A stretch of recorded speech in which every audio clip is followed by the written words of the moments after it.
કરશે। આગળ વાત કરીએ તો આવતીકાલે રક્ષાબંધનના પવિત્ર પર્વની ઉજવણી કરવામાં આવનાર છે, જેને લઈને વડોદરા શહેરના બજારોમાં રાખડીના સ્ટોલ લાગી ગયા છે। આ વર્ષે રાખડીઓમાં અવનવી પ્રકારની ડિઝાઇનો જોવા મળી રહી છે। સાથે જ ભાભીને બાંધવામાં આવતી ભાભી રાખડીમાં પણ નવીનતમ ડિઝાઇન જોવા મળી રહી છે। બાળકોની રાખડીઓમાં પણ રંગબેરંગી અને લાઇટોવાળી રાખડીઓ બજારમાં આવી છે। આ સાથે રામ મંદિર રાખડી, કપલ રાખડી, ફેશનેબલ બ્રેસલેટ રાખડી જેવી રાખડીઓએ ગ્રાહકોમાં આકર્ષણ જમાવ્યું છે। જ્યારે દર વર્ષની સરખામણીમાં આ વર્ષે રાખડીઓના ભાવમાં વધારો જોવા મળી રહ્યો છે અને જુદી જુદી વેરાયટીઓમાં જુદા જુદા ભાવે રાખડીઓ વેચાઈ રહી છે। ત્યારે આ મુદ્દે રાખડીના વેપારીએ તેમની પ્રતિક્રિયા આપી હતી।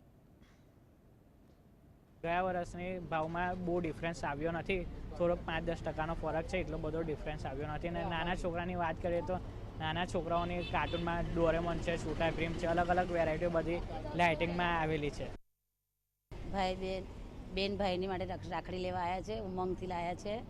પ્રસંગ છે ભાઈ બહેનનો, અને જે બેન ભાઈને રાખડી બાંધે છે, ભાઈ આશીર્વાદ આપે છે, ભાઈ જે બી મળે ગિફ્ટ આપી શકે છે। બેનને સ્વીકાર લેવું જોઈએ, બેનને ખાસ ભાઈને આશીર્વાદ આપો, જુગ જુગ